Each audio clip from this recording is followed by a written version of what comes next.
Deus, lhe peço força para poder continuar. Nenhum amigo apareceu para me ajudar, mas eu lhe peço que me mostre uma saída. Deus, o meu desgosto invadiu o meu sentimento. Não tenho paz para ser feliz um só momento. Eu sou mais um que se perdeu caçando a vida. Não quero mais sofrer assim. Peço que Deus ore por mim. Não quero mais sofrer assim. Peço que Deus ore por mim.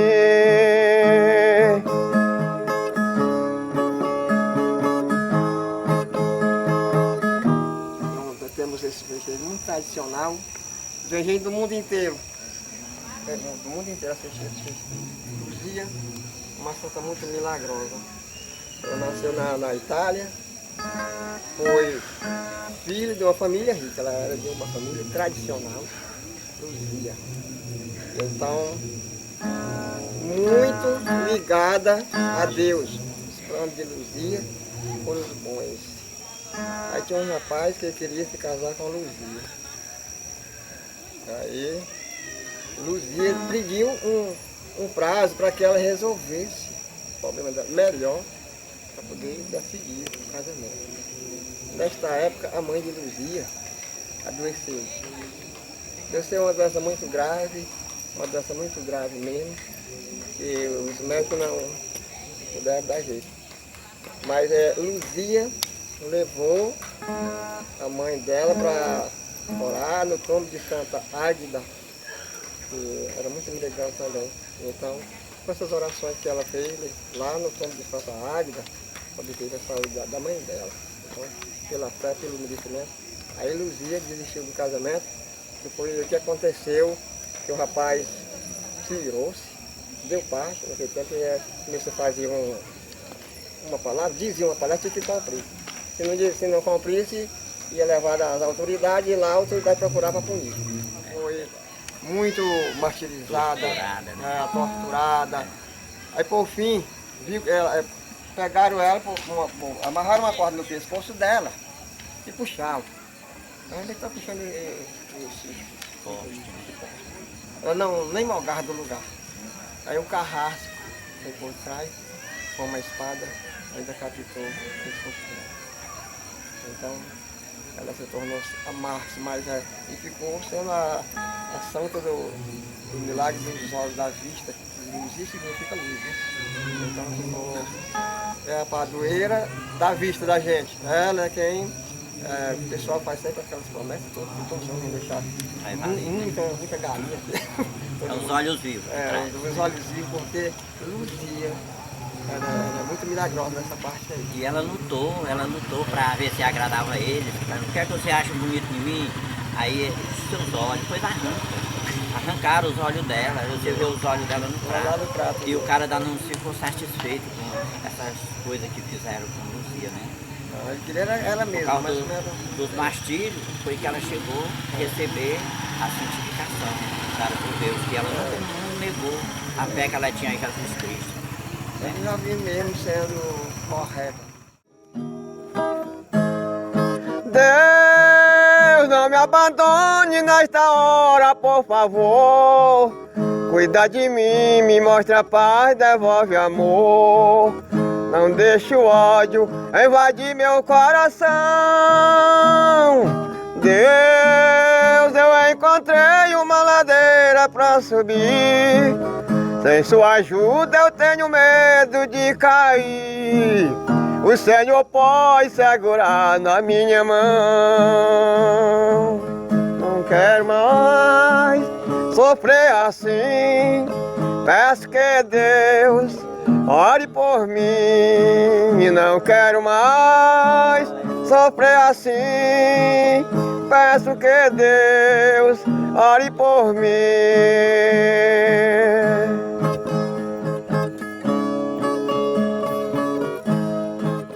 Eu vejo como porém, como todos os outros lugarejos que foram fundados, né, aquelas famílias abastadas, eles tinham crenças, né, as religiões, principalmente a católica, né, então eles tinham aquele santo, né, protetor deles. Então Santa Luzia também deve ter sido escolhido por essa família, por eles serem devotos lá na região de Portugal, né. Isso, muito bem lembrado, Claudinho.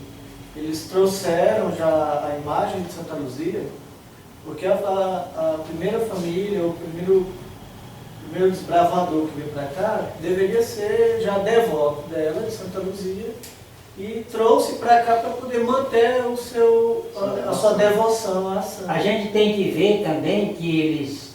Por que vieram para cá? Essa expressão, vieram para cá, né? Porque naquele tempo Napoleão Bonaparte estava invadindo toda a Europa. E eles fugiram de lá para cá. Então, por isso, realmente, que eles vieram para cá. Né? Em 1690, 1700, por tá aí. entendendo? Então, com medo da guerra, vieram para cá. É tanto que depois que chegaram aqui, tanto Francisco Lopes como ele lá da Barra Longa foram ameaçados de morte aqui. Está entendendo? Então, teve uma época que eu vi, até eu ouvi de algumas pessoas, teve uma época que eles fugiram de Barra Longa também. Os fundadores tiveram que fugir imediatamente. Meu nome é Ana Cristina, eu faço licenciatura em Geografia e eu estou representando o projeto EPA sobre a procissão da Barra. A gente gostaria de saber onde a senhora morava primeiramente, antes de vir para a Barra, e por que a senhora veio morar aqui na Barra do Longá. Nós casamos, eu morava em Buriti do Lopes. Casei em 52, aí em 53, 53, no inverno de 53, meu marido começou a trabalhar aqui na ilha do lugar formado, Ilha das Cabras, embaixo do Parnaíba. Então, se o patrão, lá do Antônio Paulo, que era o pai, que lá do irmão, e esse terreno para ele vir para cá trabalhar, tomar de conta, para arrendar para o pessoal, e plantar algodão, maniva, aquela coisa toda, não precisava negócio de comer, tudo a gente plantava. Aí em 53 nós nos mudamos para cá. Depois de outubro de 53 nós nos mudamos para cá, para essa ilha. Depois nós moramos muitos anos na beira do Parnaíba. Aí o rio acabou com a nossa moradia lá, nós viemos para a beirada do Longar, na direção da passagem que vai de Sede para Coroa de São Remígio. Lá ele tornou construir casa e nós morávamos lá nessa casa, lá na beirada do rio, trabalhando nas vazantes, trabalhando. E nós morávamos lá na beirada do rio, na passagem de Sede para Coroa. Aí o padronês em 69 ele chegou aqui na Barra e passar na porta da nossa porta lá, para a Coroa, para o ginásio José Antônio Nascimento, que era muito conhecido por Buriti do Lopes, e conhecia muito nós também, que nós éramos filhos de Buriti, mas nós não tínhamos essa comunicação com o padronês, conhecimento com ele. Quando passou, ele tomou de conta dessa igreja aqui, para Buriti, foi tomar de conta daqui também, da igreja daqui. Aí, quando foi um dia, ele passou lá na nossa porta, parou o carro, aí falou com o meu marido, com o Francisco, com o Doc, que queria uma conversa com ele, mas que ele fosse lá, marcou o dia dele na casa dele, que ia falar com ele. Aí ele ficou preocupado, meu Deus, não sei por que o padre quer comigo, nós fizemos aquele negócio, ninguém sabia o que era, né? Aí no dia ele certo, ele foi na casa dele. Quando chegou lá, no Buriti, aí ele falou que queria que ele viesse aqui para a Barra para tomar de conta da igreja da Luzia, que ele tinha recebido da igreja. Olha, quando nós chegamos aqui, isso na década de 60, já existia esse destaque do festejo de Santa Luzia. Esse destaque é uma questão de religiosidade regional. é uma questão de popularidade do santo. Me chamo Francisco Flávio, faço o 7º período de História. E Chico, onde nasceu o Padre Onei? Olha, o tio Ney nasceu em uma localidade chamada Boqueirão. Era um distrito do município de Carnaubal, no Ceará. Ele nasceu no dia 9 de maio de 1937. Com quantos anos o Padre Onei se ordenou e em que ano? Ele se ordenou em 1965, com 27 anos, quase 28 anos de idade. Ele se ordenou aqui em Parnaíba, embora meus avós, que eram os pais dele, moravam no Ceará, né, mas ele se ordenou aqui em Parnaíba.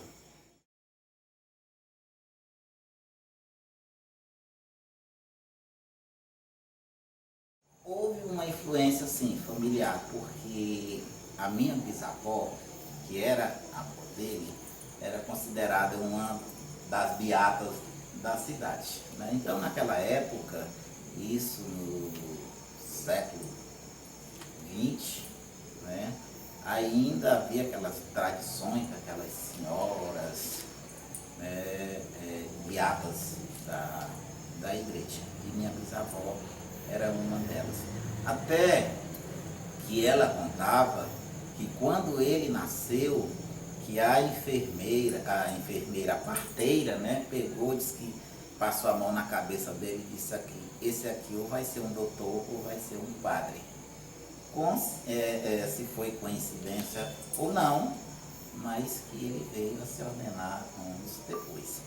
E teve também a influência de um senhor que era muito ligado à família da minha bisavó, que era a avó dele.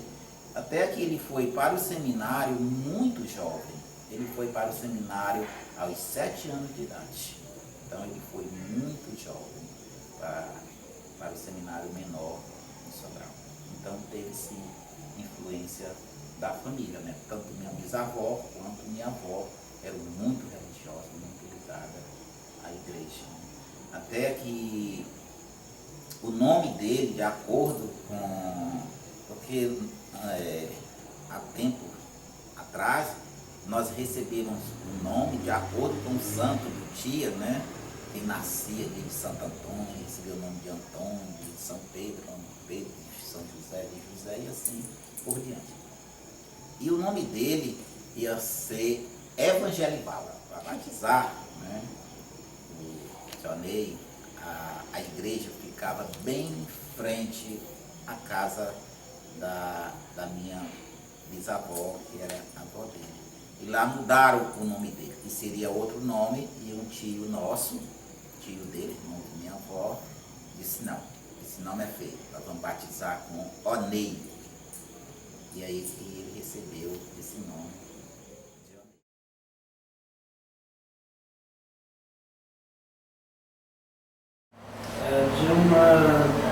A partir de uma dimensão humana, digamos assim, foi muito a questão da convivência familiar, da vida de oração em casa, da participação dos festejos de Nossa Senhora dos Remédios, porque nós morávamos na zona rural, mas a gente vinha sempre ao final dos anos, né, para participar dos festejos.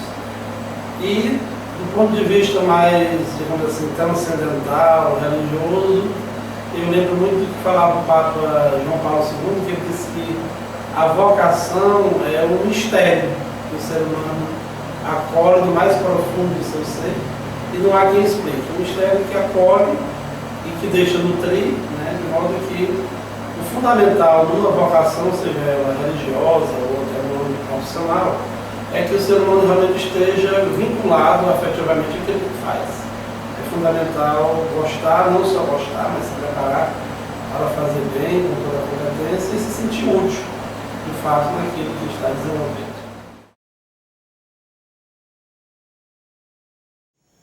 Tionei como pessoa era uma pessoa extrovertida, muito brincalhão, gostava de brincadeiras, de pegadinhas. Naquela época o Tionei já tinha umas pegadinhas, ele arrumava umas coisas, ele inventava, ele gostava muito desse tipo de coisa, né? Mas era uma pessoa muito do coração muito grande. Gostava muito de fazer caridade e ele era um defensor dos pobres, ele era um advogado dos menos favorecidos. Né? O Tionei era uma pessoa que ele tomava as dores dos menos favorecidos para ele, porque para ele não existia diferença entre os seres humanos. Não existia distinção de cor, de raça, de sexo, de situação financeira. Para ele todos eram iguais. Então ele tratava todos com igualdade. Não existia, ele não fazia diferença entre o branco, o pobre e o rico de forma nenhuma. Ele tratava todo mundo por igual. Principalmente dentro da própria igreja. Ele era rígido, muito severo, mas também ele era muito, digamos assim, sério com as coisas. Era.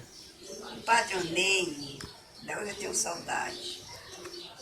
Eles vão celebrar missa para ele porque ele merece. E se ele fazer.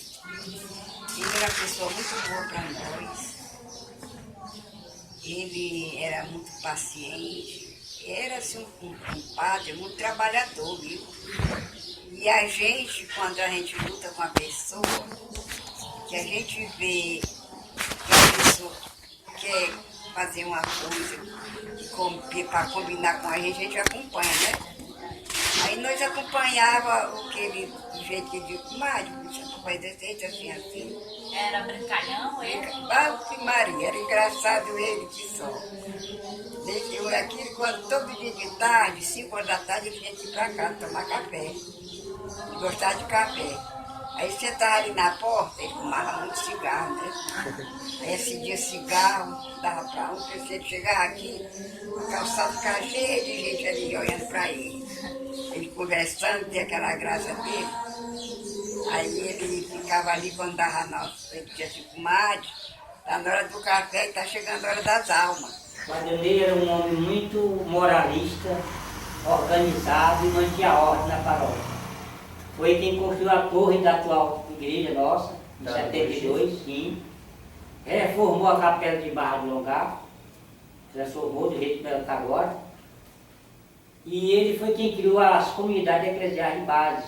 Eu fui um dos primeiros fundadores, junto com ele, aqui na Chica Belinha. Nós fomos buscar esse tipo de igreja, que é a eclesial de base, os grupos, em Pedro II, de 1981. Nós trouxemos de lá para cá. E aí se expandiu.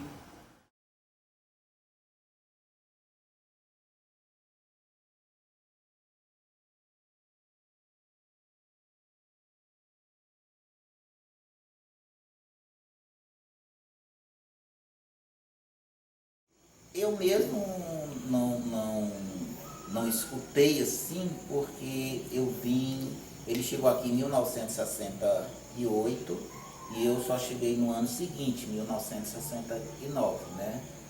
Mas quando o Tionei veio para cá, ele tinha em torno de 31 anos de idade, e era 31 anos de idade, e ele veio substituir um padre já bem idoso, que era o padre Sabino. Então, você sabe que a igreja também conservava, né? Essa igreja era bastante conservadora. E naquela época, quem mais frequentava a igreja era o pessoal mais idoso, mais conservador, né? Então, ele fez algumas mudanças dentro das tradições da igreja. A princípio, algumas pessoas olharam com os olhos atravessados, né? Mas depois ele foi adquirindo, conquistando o povo e ele saiu daqui bastante aplaudido e conduzido pelo braço do povo curitibense.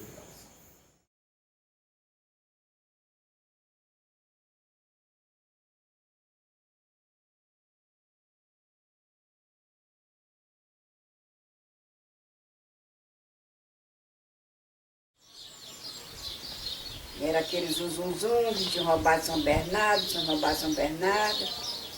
E nós tínhamos viajado aqui da casa, trabalhar lá para a Ponte da Coroa.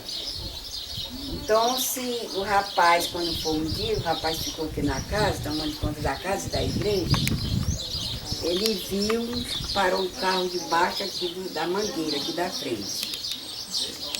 E ele ficou assim de arcateio, olhando para o carro depois deu uma voltazinha e viu a placa que era de Bacabal, Maranhão. Aí ele ficou com medo. Disse quando foi num dia, quando foi no outro dia o carro veio de novo. Ele ficou preocupado com a imagem de Santa Luzia aqui na igreja. Aí ele foi, chamou o Padre Onei. Aí ele foi, chamou uns velhos, umas pessoas idosas aqui, contou a história para eles. Eles disseram que iam fazer vigia aqui na igreja. Quando foi de noite, eles vinham, sentavam na porta da igreja, vigiando a igreja. Há com uns 3 dias que estava assim, essa pessoa aí, ele falou com o Padre Onei, aí o Padre Onei foi e disse assim. Aí, o nome dele era Raimundo, esse rapaz. Raimundo, nós vamos tirar Santa Luzia da igreja. E vamos trazer ela para aqui, para botar aqui na casa. Aí você tem esse guarda-roupa aqui, você bota ela dentro desse guarda-roupa, que aqui ela tá você tranca, está guardada, ninguém vê onde ela está. Aí você caça uma pessoa de confiança, tira a imagem e traz para cá. Aí isso ele fez de noite, às 6 horas, chamou uma pessoa e trouxeram a imagem e guardaram aqui na casa. Aí passou-se a santa aqui. E aí ficou aquela história que o Padre Onei tinha levado a santa para o Buriti, não trazia mais, tinha levado Santa Luzia, não trazia mais, o pessoal da comunidade, tudo isso, aquela conversa. Aí ele disse que era para chamar uma pessoa e mostrar a imagem. Ele foi e mostrou a imagem dessa pessoa. Acabou a conversa. O princípio da procissão de Barra de Lugar, isso na década de 70, deu-se em razão da capela de Santa Luzia ter sido demolida e passado por uma ampliação, né? Então, como a igreja, a capela, que era muito pequena, precisava de uma ampliação em razão da amplitude do festejo, a imagem de Santa Luzia, ela ficou durante algum tempo guardada na casa paroquial e ficava ao lado, certo? Ao lado da casa da igreja, que era de onde moravam os encarregados da igreja, que era o Chico Mundoca com a Dona Francisca, que a gente chamava Francisca do Chico Mundoca, mas popularmente ela é conhecida lá como Chica Preta. Então, quando concluíram essa, não foi a reforma, a construção mesmo da nova igreja, né? Antes tinha uma onda muito grande de roubo de imagens, de esculturas, né, nas igrejas, que eram os chamados iconoclastas, né? E esse tempo que ela ficou guardada lá, criaram uma história que a imagem tinha sido levada para Fortaleza para que fosse recuperada. Feito alguns reparos por uma artista plástica que não era filha de Buriti dos Lopes, mas era casada com um buritiense, que era a Dona Eugênia, esposa do Dr. Arnaldo, que eram proprietários do hoje Solar dos Esposos. né? Mas na verdade ela passou, a imagem passou por uma pequena reparo, né? Mas aqui mesmo em Buriti, só que o comentário que sabia na cidade era que estava para Fortaleza. Então, para culminar a história com a chegada da Santa, com o término parcial da construção da igreja, aí, então vamos presentear, vamos entregar à comunidade a imagem em uma procissão.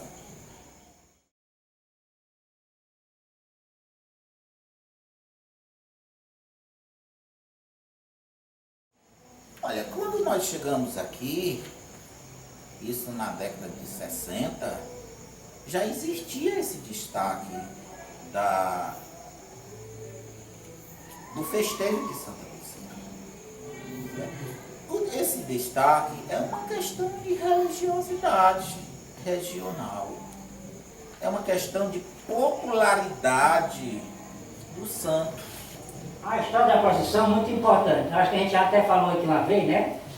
Que quando roubaram o Santo São Bernardo, de São Bernardo, no Maranhão, aqui também o padre ficou sob alerta. Aí pegou, que estava fazendo a reforma da capela, aí pegou a imagem e guardou dentro do guarda-roupa. E os devotos de Santa Luzia embaixo vão lá perguntar: padre, cadê a Santa? Não, a Santa está em Buriti do Roque, não está aqui. Mas a Santa tem que estar aqui.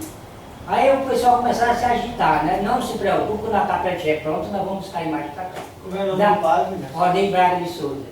Então por isso que foi criada a procissão em Paralá, foi nesse estilo, né? Aí o que acontece? Quando terminaram a capela, em 74 a 76, a procissão começou, né? Então eu tenho até o foto da capela antiga.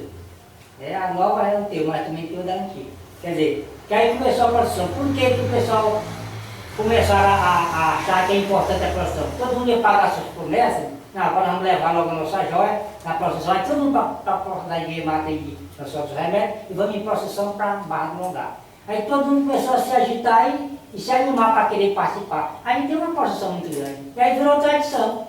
A nossa igreja sempre aprova o Evangelho e a tradição. Por isso que virou tradição, não se acaba mais.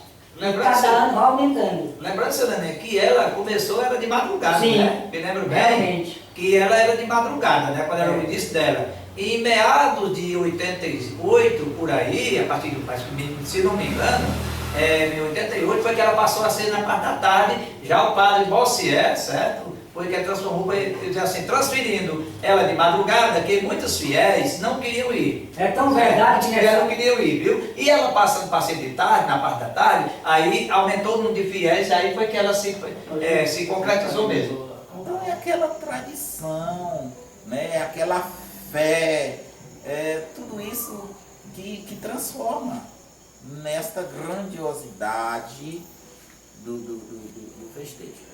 Luzilândia, nós temos festejo de Santa Luzia, bem aqui na cidade próxima de Luzilândia, mas não tem a grandiosidade que tem Barra do Longar.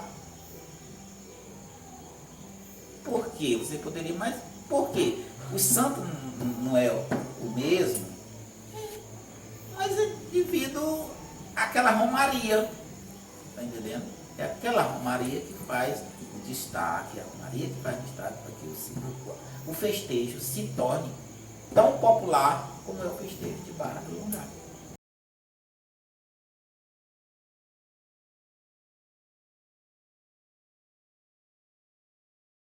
A maioria vai por uma devoção qualquer, certo?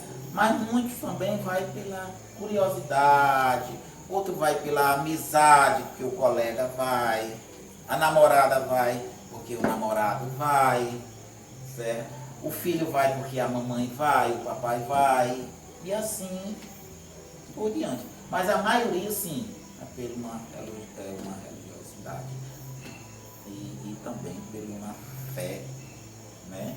Uma fé que a nossa população, e também de cidades né, municípios ciclo-vizinho, tem a Santa Luzia, né, que é considerada a Santa. Eu acredito que o evento não seja só religioso, é um evento também cultural. Eu tinha um professor que dizia que o turismo do pobre, muitas das vezes, é o turismo religioso. E ele dizia, é muito chique para o povo, por exemplo, ir para Canidé, ir a Jazeiro. Né? Eu já estive participando de muitas procissões, estive, por exemplo, também no Círio de Nazaré, e eu fico impressionado com os sacrifícios, com as oferendas, com tudo aquilo que o povo realiza. Né? E eu acredito que haja de tudo, mas eu diria que um percentual muito grande é fé. E uma fé pura, uma fé que nem sempre é compreensível por parte das pessoas mais racionais. Quando percebe algumas situações exóticas, estranhas, aí até entra em julgamento. Mas por que isso? Por exemplo, por que o sacrifício de subir escadas, por exemplo, degrau de joelho, colocar uma pedra na cabeça? São situações complicadas que nem sempre tem um amparo também da própria igreja, no sentido de que a igreja determine que para que você tenha fé, precisa realizar, passar por um ritual desse tipo.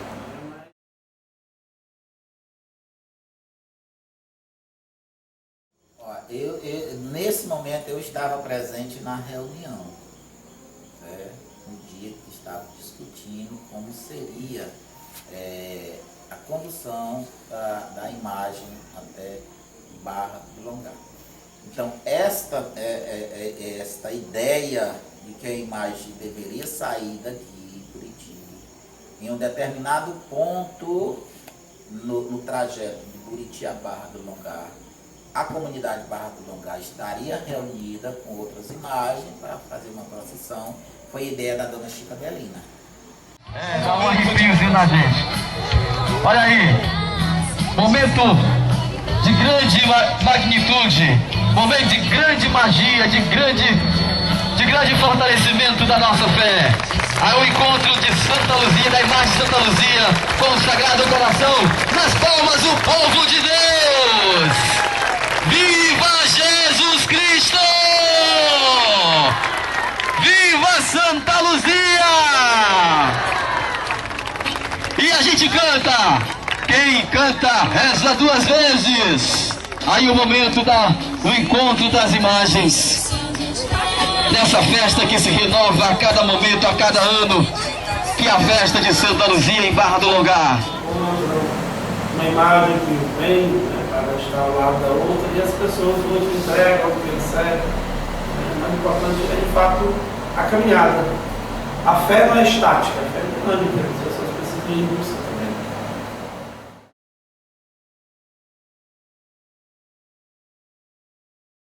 Ela foi estrategicamente planejada. Ela foi estrategicamente planejada por esse motivo, né? Como nós vamos fazer agora, dizer, a imagem chegou, só chegou.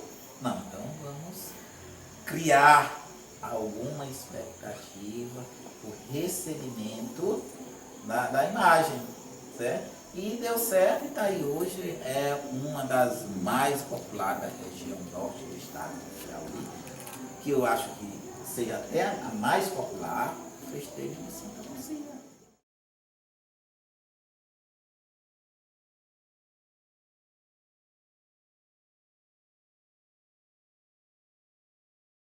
A princípio, a intenção era aquele momento, certo? Mas devido superar a expectativa, até pela quantidade de pessoas, então vamos fazer no ano seguinte, novamente. Era até uma maneira de atrair mais pessoas para o início das festividades, né? O início dos festejos.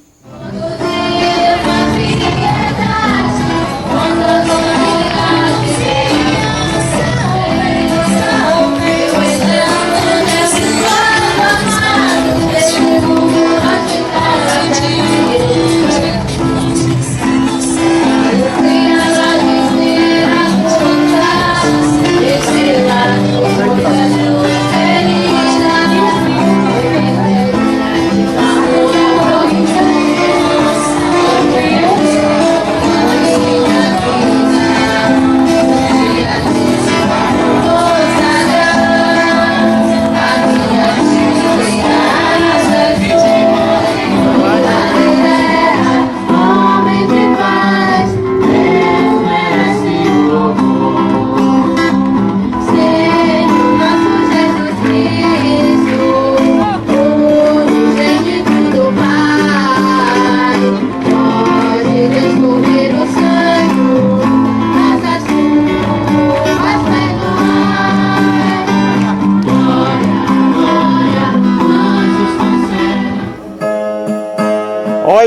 noite está tão linda, nós vamos improvisar, falando em Santa Luzia, desta Barra do Longar.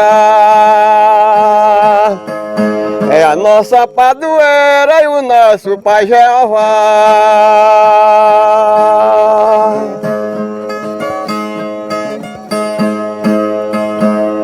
Desejo improvisar nesta hora preferida, as roseiras e as orquídeas, cada qual mais aquecida, dando uma simplicidade com esperança de vida.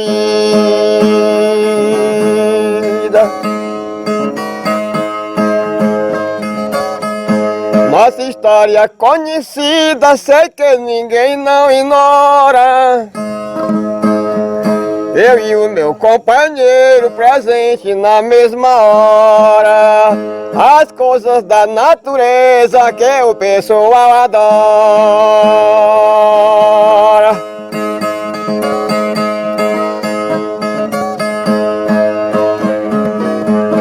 Lembra de Nossa Senhora, que é a Santa Luzia. Hoje é 11 de abril, digo com mais alegria. Ia falando agora, quase que eu me esquecia.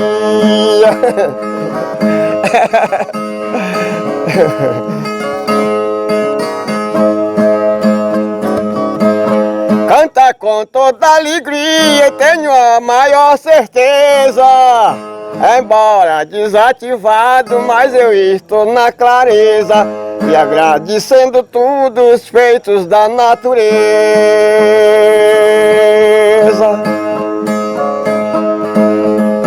Meus amigos de certeza que vieram dirigir, vieram nos entrevistar, vieram do Buriti. E nós com toda certeza conta pra vocês ouvir.